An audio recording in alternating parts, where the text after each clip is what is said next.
사울이 그의 죽임 당함을 마땅히 여기더라. 그날에 예루살렘에 있는 교회에 큰 핍박이 나서 사도 외에는 다 유대와 사마리아 모든 땅으로 흩어지니라.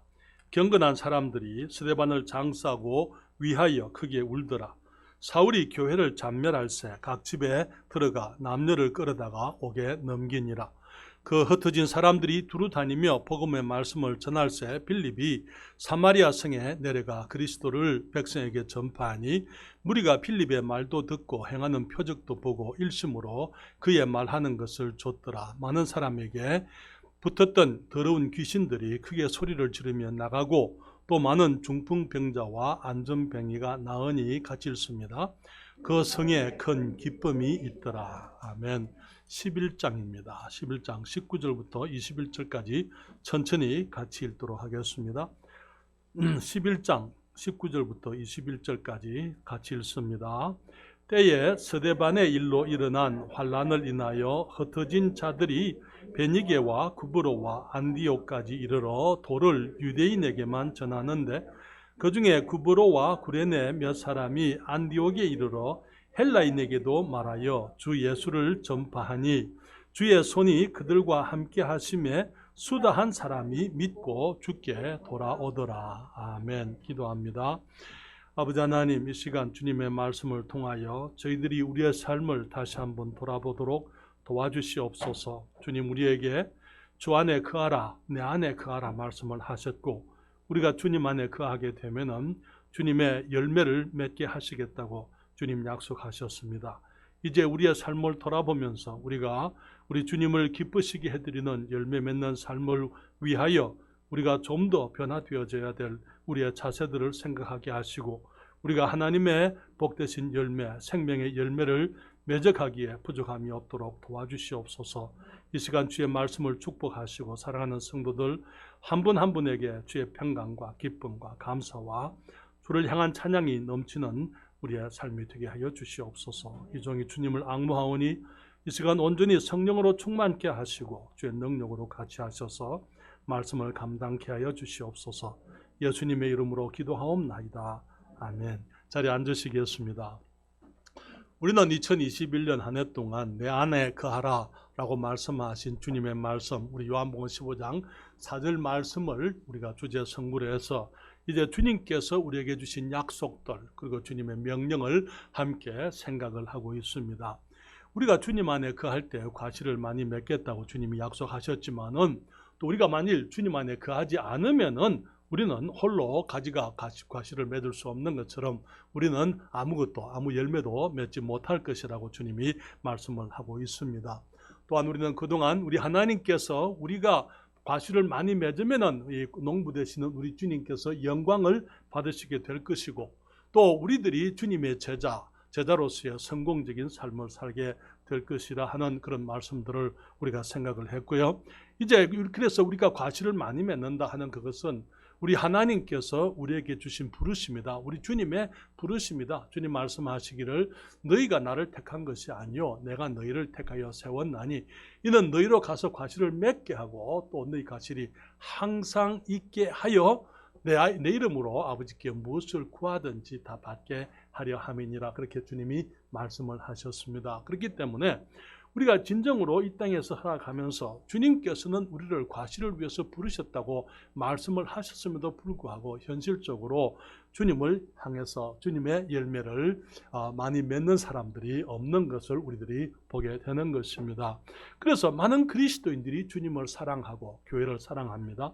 열심을 내고 하느님 말씀을 사랑하지만은 정작 그리스도인으로서의 참된 열매인 생명의 열매를 맺지 못하는 이유가 무엇이냐 하는 것을 이제 앞으로 몇 주간 여러분들과 함께 생각을 하기를 원하면서 우리의 삶을 돌아보고 우리 안에 우리 주님의 열매를 방해하는 어떤 자세들, 어떤 요소들이 있다면 우리가 주님 앞에 내려놓고 그 부분들을 우리가 해결을 해야 될 필요가 있다고 믿습니다.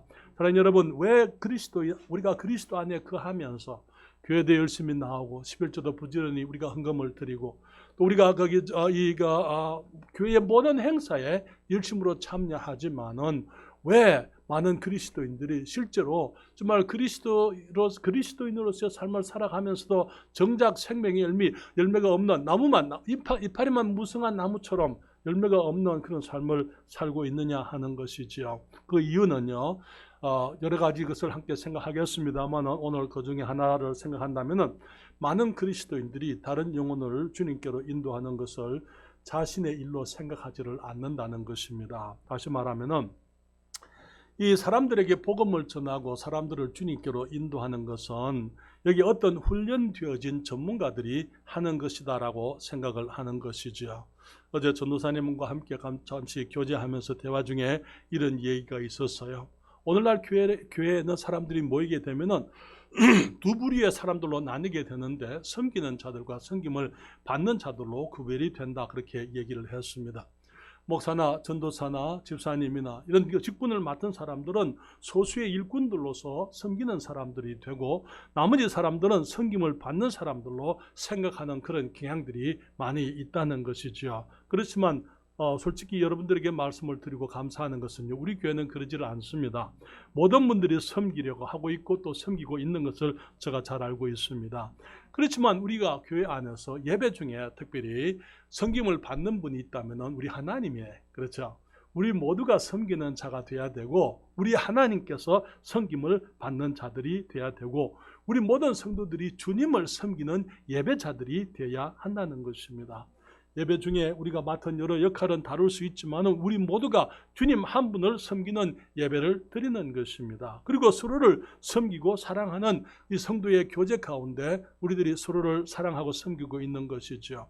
오늘날 교회의 가장 큰 동력인 일반 그리스도인들을 무력한 대중이 되게 만드는 것, 그것이 이 오늘날 교회들이 가지고 있는 제도적인 문제라고 여러분들에게 말씀을 드립니다. 다시 말하면 좀 더 쉽게 얘기한다면 교회를 두 종류의 사람들, 성직자들과 평신도라는 이름으로 구분 짓는 것이 오늘날 교회들의 문제인 것입니다. 초대교회는 그렇지 않았던 것을 보게 됩니다. 여기 우리가 사도행전 8장에 이제 그 사도행전 7장에 스데반 집사가 이제 유대인들에게 이제 거기서 살해를 당하고 핍박을 받아 이제 순교를 했습니다. 8장 1절에 성경이 말씀하시기를 사울이 그의 죽임 당함을 마땅히 여기더라, 그렇게 말하고 있어요. 이 사울이 나중에 바울이 됩니다만은 그날에 예루살렘에 있는 교회에 큰 핍박이 나서 그 다음에 말하기를 사도 외에는 다 유대와 사마리아와 모든 땅으로 흩어지니라, 그렇게 얘기를 하고 있습니다. 우리가 여기서 주목해 봐야 될 것은 사도들은 예루살렘을 떠나지 않고 남아 있었다는 것이죠. 그것에 대해서 우리는 사도행전 5장에 가말리엘 선생이 거기 공회에다가 사도들을 건드리지 말고 내버려 두자라고 그때 그들이 공회에서 합의한 사항이 있었더랬어요. 그렇기 때문에 사도들은 아무도 건드리질 않았지만은 사도들 외에 일반 교회 회원들을, 성도들을 그들이 이제 핍박하게 되므로 사도들은 예루살렘에 남아있고 그 나머지 사람들은 다 유대와 사마리아 모든 땅으로 흩어졌다, 그렇게 말씀을 하고 있고요. 그래서 그 흩어진 사람들이 두루 다니면서 각처로 다니면서 복음의 말씀을 전했다, 그렇게 얘기했어요. 8장 4절에 그렇게 말씀하고 있잖아요. 그 흩어진 사람들이 누가요? 사도들이요? 아니요. 사도들은 예루살렘에 남아 있었습니다. 그리고 흩어진 사람들이 그들이 두루 다니며 복음의 말씀을 전했다. 그리고 특별히 사도행전 8장에서는 이제 그 전도자 빌립, 집사 빌립이 사마리아 땅에 가서 복음을 전하게 되므로 그게 위대한 부흥이 있게 되고 그 성에 큰 기쁨이 있었다, 그렇게 말씀을 하고 있는 것이죠. 뿐만 아니라 사도행전 11장 19절에 보게 되면 그때 성경은 말하기를 때에 스데반의 일로 일어난 환란을 인하여 흩어진 자들이, 스데반의 일로 일어난 환란, 여기 사도행전 7장에 일어난 스데반의 순교, 그 일로 일어난 이 환란을 인해서 흩어진 사람들, 사도들은 남아 있었지만은 거기에 많은 사람들이 유대와 사마리아 땅으로 흩어지면서 어떤 사람들은 베니게와 구브로와 안디옥까지 멀리 이제 지중해 연안까지 이제 사람들이 가서 거기서 복음을 전하게 되면서 그들이 말씀을 유대인들에게만 전하는데 그 중에 구브로와 구레네 몇 사람이 안디옥에 이르러 헬라인에게도 말하여 주 예수를 전파하니 주의 손이 그들과 함께 하심에 수다한 사람이 믿고 주께 돌아오더라, 그렇게 말씀을 했습니다. 그래서 이곳에 이제 안디옥에서 생긴 교회가 바로 안디옥 교회예요. 여러분 성경에 이 사도행전을 읽어보시게 되면은 두 교회 중심으로 이제 기록되어지는 것을 보게 됩니다.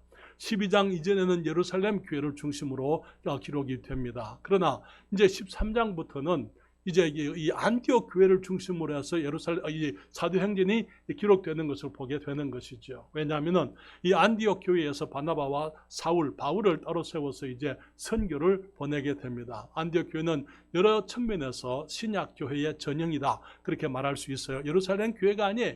예루살렘 교회는 유대인들에게만 복음을 전했습니다. 유대인들만 자기들만 복음이 있다고 생각하고 여전히 유대교적인 이 영향 속에 있었습니다만은 참된 신약 교회의 모습은 안디옥 교회에 가서 거기에서 이제 유대인들에게 복음을 전하다가 헬라인들도 복음을 듣고 구원받게 되고 그러므로 말미암아서 이제는 헬라인들 그리고 유대인들 이방인과 유대인들이 함께 모여서 예수 그리스도의 복음 안에서 주님의 몸된 교회를 이루어가게 되면서 거기서부터 이제 선교사들이 파송이 되는 게 특별히 사도 바울이 세 번의 선교사로 거기서 파송되어지는 3차 선교 여행의 기록이 이제 사도행전 13장 이후에 기록되어져 있는 것입니다. 그래서 사랑하는 여러분, 오늘 저는 여러분들과 함께 그 흩어진 사람들이 복음의 말씀을 전했다는 사실을 함께 말씀을 드리면서 저는 여러분들이 우리 안에는 차별이 있을 수가 없다는 것, 복음을 전하는 데는 이 차별이 있을 수가 없다. 우리가 다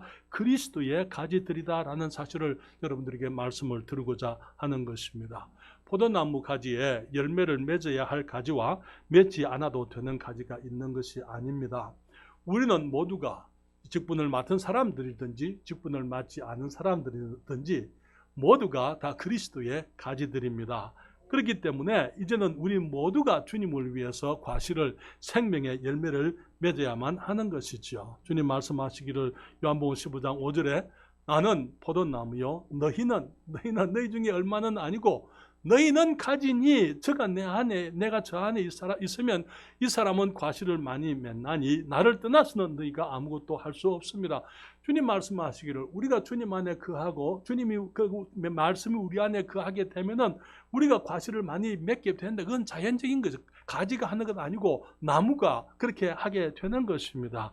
그래서 우리 모두가 가지들로서 과실을 맺어야 되는데 성경은 또 말씀하시기를 여기에 요한복음 15장 2절에 물은 내게 있어 과실을 맺지 아니하는 가지는 아버지께서 이를 제해버리시고 주님 말씀하시기를 과실을 맺지 아니하는 가지는 제해버린다고요.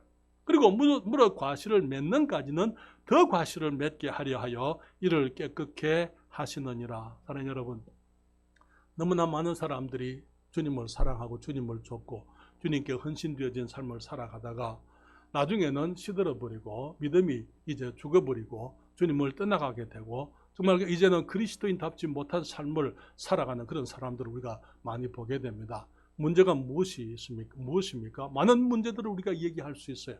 그러나 그 중에 하나가 우리들이 열매를 맺지 아니하면은 우리는 시들어버릴 것이고 주님이 제해버릴 것이고 주님의 그 포도나무에서부터 잘라지게 되어져 있다 하는 사실을 우리가 기억을 해야만 되는 것입니다. 우리는 역사 가운데 수많은 교회들이 또 수많은 하나님의 사람들이 한때는 주님께 쓰임을 받다가 나중에 하나의 어떤 이 고목이 되어버리고 더 이상 열매를 맺지 못하게 됨으로 말미암아 죽어버리는 그런 일들을 우리가 많이 보게 되는 것입니다.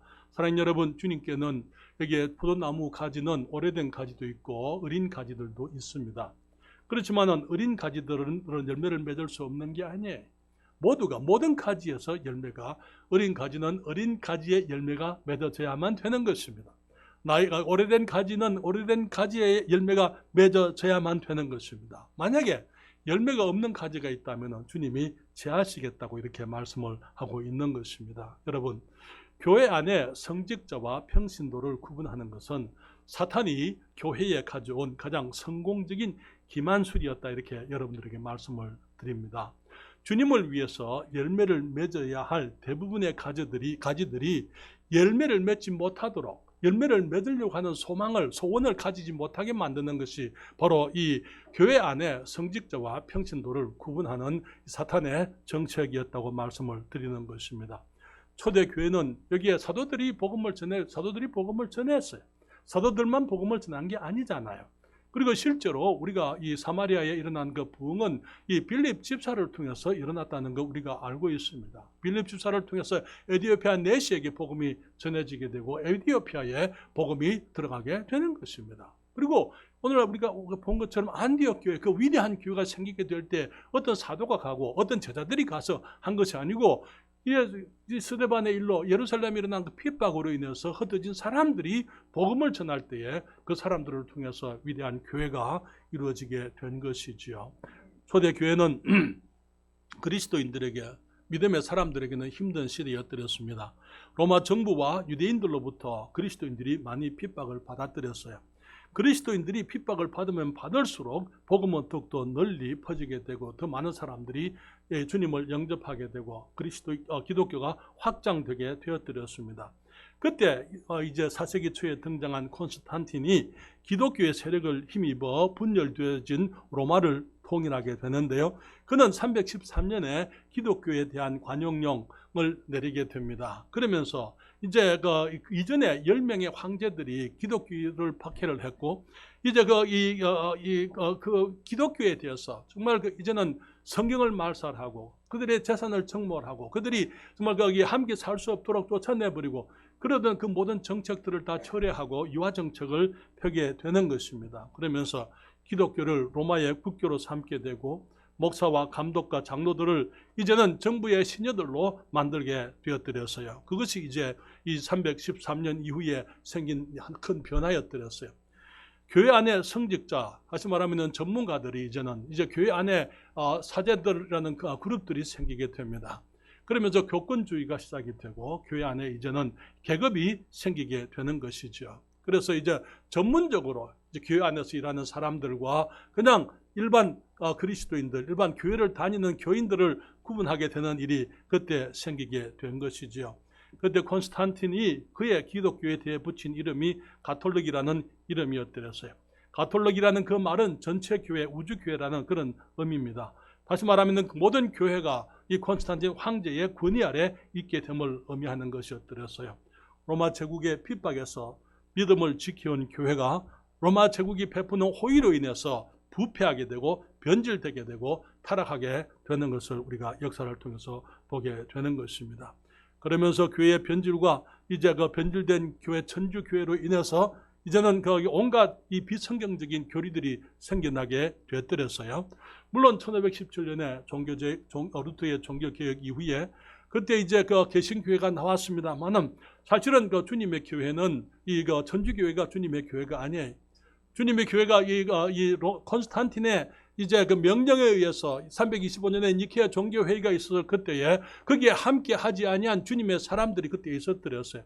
그 사람들로 말미암아 주님의 교회는 계속 계승되게 되었고 이제 변질되어진 교회, 이 로마 콘스탄틴의 교회, 가톨릭으로 인해서 온갖 잘못되어진 교리들이 등장하게 되면서 거기에 나타난 행실이 바로 이 성직자와 평신도를 구분하는 것이었고 1517년에 루터가 개혁을 했지만은 믿음으로 말미암아 얻게 되는 것이다. 이 신덕기의 믿음을 로마서에서부터 발견하고 그가 이제 성 베드로 성당을 이제 그가 무릎으로 무릎으로 계단을 올라가다가 이제 오직 의인은 믿음으로 말미암아 살리라는 그 말씀을 깨닫고 그가 이제는 걸어서서 내려오게 되잖아요. 그러면서 이제 종교 개혁이 시작되었지만은 그렇지만 문제는 이 천주교회의 그 모든 이 관습을 그대로 답습을 했다는 것이 문제인 것입니다. 그래서 오늘날 많은 교회들, 대부분의 교회들 가운데서 일반적인 우리 이 교인들의 그 자세가 이 복음을 전하고 교회 일을 하는 것은 이 전문가들, 성직자들이 하는 것이고 우리는 그냥 교회만 가면 되는 것이고 헌금만 하면 되는 것이고 우리가 교회 모임에 참여하면 그것으로 우리의 의무가 다 되는 것처럼 그렇게 생각을 하게 되는 것입니다. 사랑하는 여러분, 교회 안에는 여러 종류의 사람들이 있는 것이 사실입니다. 주님께서 각 사람들에게 부르심이 있고 또 은사가 있는 것이 사실이지만은 교회 안에 직분을 맡은 사람들이 있습니다만은 그러나 그 직분이라는 것은 교회 안에 있는 이 여러 가지 일들을 위해서 맡은 역할의 구분이지 사역의 구별이 아니라는 사실을 우리가 기억을 해야만 하는 것입니다. 여러분, 에베소서 4장 11절과 12절에 주님 말씀하십니다. 그가 혹은 사도로 혹은 선지자로 혹은 복음 전하는 자로 혹은 목사와 교사로 주셨으니 이는 성도를 온전케 하며 봉사의 일을 하게 하며 그리스도의 몸을 세우려 하심이라. 교회 안에 주님께서 주신 여러 직분이 있습니다. 사도가 있었어요. 그러나 지금은 더 이상 사도가 없습니다. 선지자들이 있었습니다. 물론 선지자들이 역할에 따라서는 지금도 하나님의 말씀을 대언자들로서 선지자들이 있다고 말씀을 할 수 있지만, 그러나 선지자라는 부르심은 이젠 더 이상 존재하지 않습니다. 복음 전하는 자는 바로 이 선교사님들이라든지 교회를 개척하러 다니는 개척 선교사들, 그런 사람들을, 이제 아직까지 복음이 전파되지 않은 곳에 가서 복음을 전하는 사람들을 말하는 것입니다. 그러면서 혹은 목사와 교사로 주셨으니, 목사 교사는 한 직분이에요. 목사의 두 가지 역할을 말하는 거예요. 목사는 거기 하나님의 말씀으로 성도를 목양하는 사람을 역할을 말하는 것이고, 교사는 말씀을 가르치는 자로서의 목사의 역할을 말하는 것입니다. 주님께서 이러한 그 직분을 교회에 주신 목적이 뭡니까? 주님 말씀하시길, 그가 혹은이라는 그 말은 어떤 사람은 그 말이에요. 그가 어떤 사람은 사도로, 어떤 사람은 선지자로, 어떤 사람은 복음 전하는 자로, 어떤 사람은 목사와 교사로, 목사 교사로 세우셨으니, 그 다음에 성경은 말씀하시기를 이는 성도를 온전케 하며 사역을 하는 데 있어서, 여기에 직분을 맡은 사람들이 하는 사역이 무엇입니까? 성도를 온전케 한다. 온전케 한다는 것은 완전하게 되는 것을 말하는 것이 아니고 성숙하게 하는 것을 말하는 것입니다. 왜냐하면 어린 가지가 열매를 맺기는 어렵습니다. 열매를 맺기 위해서는 지속적으로 성장을 해서 튼튼한 건강한 가지가 되어야 되는 것입니다. 그렇기 때문에 여기 목사, 교사들이 하는 그 일이 이제 성도들을 온전케 하여 건강하고 성숙한 그리스도인들이 되게 하며, 그 다음에 말하기를 봉사의 일을 하게 하며, 그렇게 말하고 있어요. 이 봉사의 일이라는 그 말을 영어 성경은 work of the ministry 그렇게 얘기했어요. 여러분, 사역의 일을 한다 그 말에, 사역을 하는데 누가 하는 것입니까? 성도들이 하는 게, 목사들이 하는 것은, 목사들의 그 역할은 성도들이 잘 성장해서 성도들이 하나님의 일을 하게 함으로써 그들의 삶 속에 우리 주님을 위한 열매가 가득하게 하는 것, 그것이 목사들이 해야 될 일이라고 말씀을 하고 있는 것입니다. 그렇게 하여서 그리스도의 몸을 세우려 함이라 그렇게 말씀을 하고 있습니다. 정말 우리 교회는 아직까지 어리고 아직 많은 성도들이 없습니다만, 정말 주님 앞에 감사한 것은요, 제가 2달 동안 여기 미국에 가 있었지만은 우리 성도들 중에 누구도 한 사람도 사역하는 것을 기피하거나 이제 서로 미루거나 하지 않냐고 서로 섬기기를 애쓰고, 어제도 우리 사모님 거기 우리 어젠가요 그젠가요 우리 자매님들 거기 카톡방에 저는 안 끼워주더라고요. 왜냐하면 저는 음식을 준비 안 하니까. 음식을 준비하는 그 카톡방이 있어요. 여기 한 자매가 모든 것을 책임지겠다니까, 이 자매도 하겠다, 저 자매도 나는 이것을 하겠습니다, 저것을 하겠습니다. 아니요, 다음에 하세요. 그러한 카톡의 그 내용들을 사모님이 내게 얘기해 주는 게, 여러분 얼마나 아름답습니까? 그렇잖아요? 정말 서로 섬기려고 하고 서로 베풀려고 하고 서로 일하려고 하고 하는, 그것이 우리 참된 교회의 모습, 하나님께서 기뻐하시는 교회의 모습인 것입니다. 그렇지만 거기서 멈추어서는 안 돼요. 우리의 열매는 교회 안에 있는 것이 아니고 교회 밖에 있기 때문인 것입니다. 교회, 다시 말하면 영혼을 구령하는 것, 이 생명의 열매, 우리에게 있는, 우리가 그리스도의 생명을 가진 사람들로서 우리가 맺어야 될 참된 생명은 생명의 열매라고 말씀을 드렸어요. 그렇기 때문에 우리가 거듭난 것처럼 이제는 우리가 성장해서 아직까지 주님을 알지 못하는 사람들이, 아직까지 영적으로 생명이 없는 사람들이 예수 그리스도의 복음을 믿고 구원받아서 하나님의 자녀로 거듭나게 하는 것, 그것이 참된 생명의 열매인 것입니다. 늘 말씀드리지만 우리 사람의 열매는요, 사람이에요. 그렇잖아요. 사람의 열매인 것입니다. 그리스도인의 열매는 그리스도인이에요. 그리스도인이 그리스도인의 열매인 것입니다. 하나님 여러분, 우리 주님께서 이 세상에 오신 이유가 뭡니까? 교회를 세우시기 위해서요. 이 땅에 교회를 세워서 많은 선한 일을 통해서 정말 어려운 사람들이 도움을 입게 하기 위해서, 그것이 우리 주님의 이 세상에 오신 목적이었습니까? 이 땅에 선한 사람들을 일으켜서 정말 예수 믿는 선한 사람들을 그 세상 앞에 보여주기 위해서 그것이 주님의 목적이었습니까? 아니요. 주님 말씀하시기를 누가복음 19장 10절에 인자에 온 것은 잃어버린 자를 찾아 구원하려 하심이니라 그렇게 말씀을 했습니다.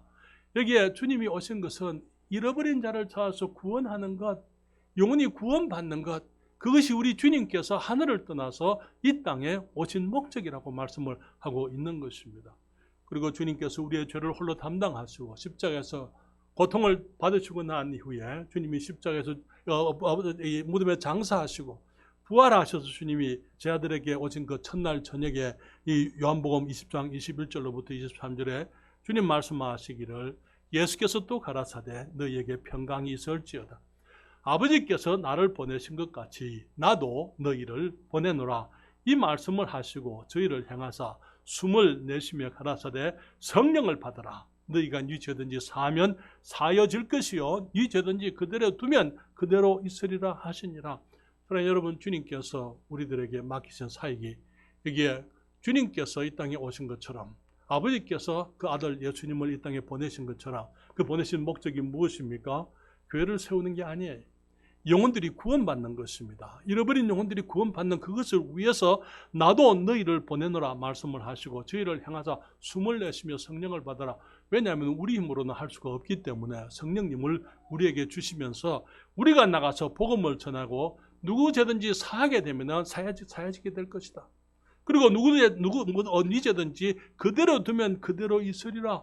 사랑하는 여러분, 우리들이 사람들에게 가서 복음을 전하게 되는 것입니다. 그때 하나님께서 역사하시게 되고 사람들이 구원받게 됩니다. 많은 경우에 정말 우리가 여행을 하면서 사람들을 만나게 됩니다. 많은 경우에 피곤해요. 비행기를 타고 가다가 피곤합니다. 옆에 누가 앉지 말았으면 그런 생각을 하게 돼요. 여러분 여기 비행기 여행을 많이 해보시면 제가 드리는 말씀이 무슨 말인지 이해하실 거예요. 아무도 안 앉았으면 좋겠다. 그런데 어떤 사람이 앉습니다. 어떻게 해야 됩니까? 피곤하지만은 어렵지만은 복음을 전하는 거예요. 그러면 어떤 일이 있습니까? 내가 복음을 전하면 그 사람이 주님을 영접하게 되는 거예요. 그리고 구원에 이르게 되는 것입니다. 그러면 제 모든 피곤이 다 사라지게 되는 거예요. 그러면서 주님을 찬양하게 되는 것입니다. 그렇지만 때로는 눈을 찔끔 감고 마치 아무도 옆에 앉지 않은 것처럼 그냥 모른 척을 해버리는 것이에요. 피곤하니까 힘드니까. 그러고 나면은요 내 양심에 힘이 되겠죠. 양심이 힘들어요. 그리고 그 사람은 구원을 받지 못하고 그냥 가게 되는 것입니다. 사랑하는 여러분, 주님께서 우리를 이 땅에서 부르신 목적은요 우리가 열매를 맺게 하기 위함이라고 말씀을 했습니다.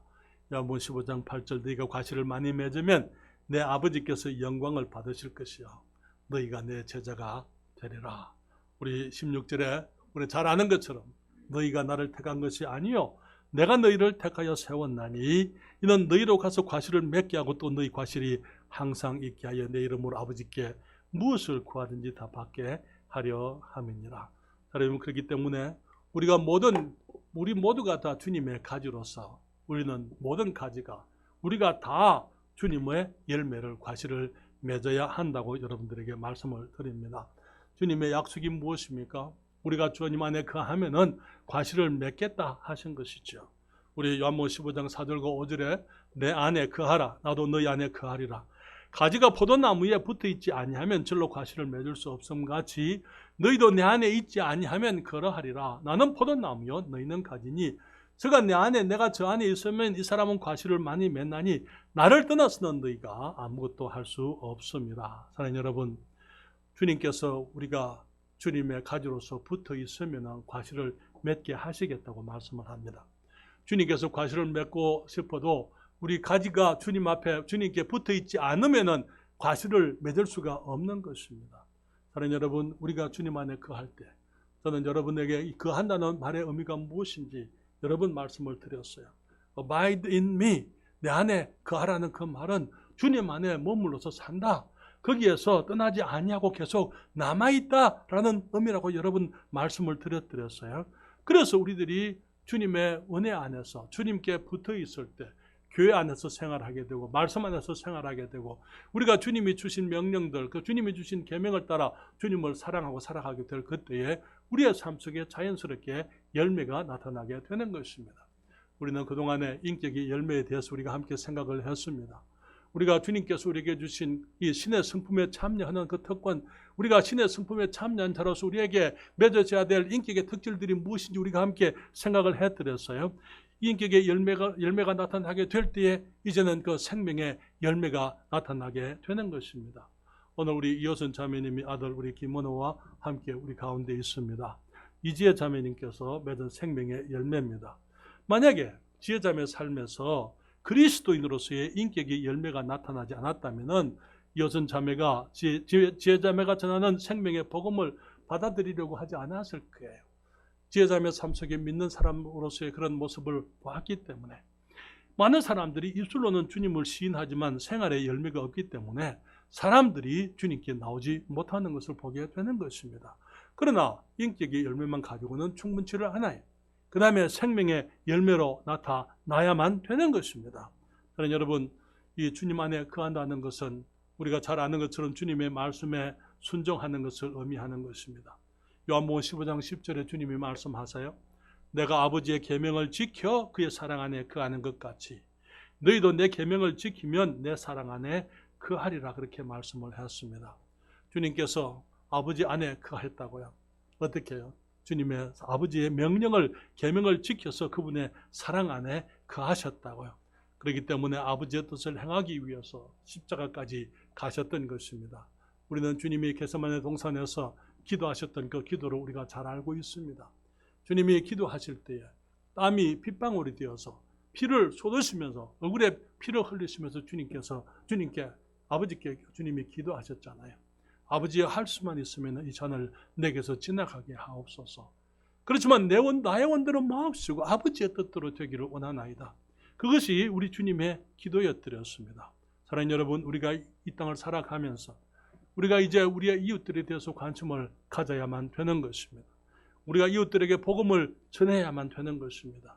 베드로전서 3장 15절에 우리가 잘 아는 것처럼 너희 마음에 그리스도를 주로 삼아 거룩하게 하고 너희 속에 있는 소망에 관한 이유를 묻는 자들에게는 대답할 것을 항상 예비하되 온유와 두려움으로 하라 그렇게 말씀을 했어요. 우리의 삶이 세상 사람들과 달라야 되고 사람들이 우리의 삶의 모습을 보고 우리 안에 있는 소망이 무엇인지 물을 수 있도록 그런 모습의 삶을 살아야 되고 정말 저들에게 우리 안에 있는 소망에 관한 이유를 항상 대답할 말을 예비하라고요. 온유와 두려움으로 하라 그렇게 말씀을 하고 있는 것입니다. 사랑하는 여러분, 그렇기 때문에 우리 모두가 모든 가지들이 열매를 맺어야 한다는 사실을 기억하고 이제는 모든 가지들이 주님 앞에 기도해야만 될 줄 믿습니다. 주님, 내가 이제는 이파리만 무성한 그런 나무가 되고 싶지 않습니다. 그런 가지가 되지 않게 해주세요. 내가 잎도 푸르지만 생명의 열매가 맺어지는 아름다운 균형 잡힌 그리스도인의 삶을 살도록 주님 축복해 주십시오. 우리가 기도해야만 될 줄 믿습니다. 그래서 주님께서 말씀하신 것처럼 마태복음 5장 16절에 이같이 너희 빛을 사람 앞에 비치게 하여 저희로 너희 착한 행실을 보고 하늘에 계신 너희 아버지께 영광을 돌리게 하라. 우리가 사람들 앞에서 그리스도인다운 삶을 살아야만 되는 것이죠. 그러면서 사람들이 우리 안에 있는 생명의 빛, 그리스도의 빛을 보고 아버지 하나님께 영광을 돌리고 주님께 나와서 회개하고 죄를 회개하고 그리스도를 믿음으로 아버지를 영화롭게 해드리는 그런 열매들이 우리에게 있어야만 되는 것입니다. 빌립보서에서도 사도 바울은 말하기를 이는 너희가 흠이 없고 순전하여 어그러지고 거스리는 세대 가운데서 하나님의 흠없는 자녀로 세상에서 그들 가운데 빛들로 나타내며 말씀을 했습니다. 사랑하는 여러분, 그래서 우리가 기억해야 될 것은 생명의 열매, 생명의 과실을 맺는 것은 나의 소명이라는 것. 다시 말하면 목사님이나 전도사님이나 직분자들의 소명이 아니고 우리 주님께서는 나를 부르실 때에 내게서 생명의 열매를 맺기를 원하셔서 내게서 생명의 구령의 열매가 나타나기를 주님이 원하신다는 그 사실을 우리들이 받아야만 되는 것입니다. 여러분, 나는 주님의 가지가 맞습니까? 예수님을 영접함으로 새 생명을 얻었습니까? 내가 그리스도인입니까? 이제 우리가 그리스도의 생명을 받았다면은 이제 그 생명으로 살아야만 되는 것입니다. 말씀이 우리의 생명의 씨앗이 되었습니다. 이제는 말씀 가운데 우리가 성장해 가야만 되는 것이죠. 그러기 위해서 주님께서 우리에게 주 안에 내 안에 거하라고 말씀을 하고 있는 것입니다. 여러분, 내게는 어떤 열매가 나타나고 있습니까? 우리가 요한복음 15장 16절 같이 읽으십시다. 같이 읽습니다. 앞에 자막에 떠 있습니다.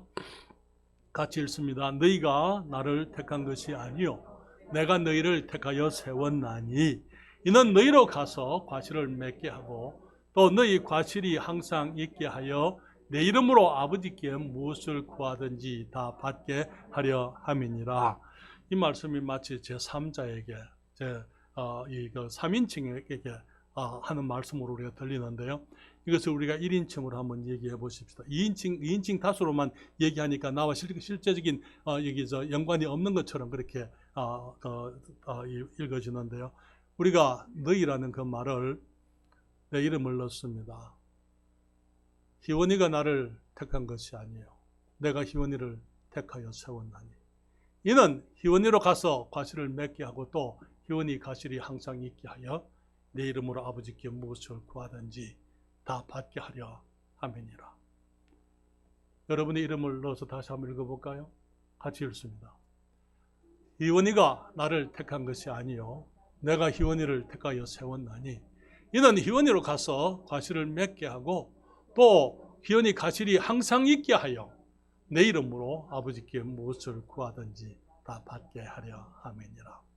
여러분, 많은 사람들이 복음을 전하고 영혼들을 주님께로 인도하는 일은 몇몇 전문가들만 하는 것이다. 성직자들만 하는 것이다.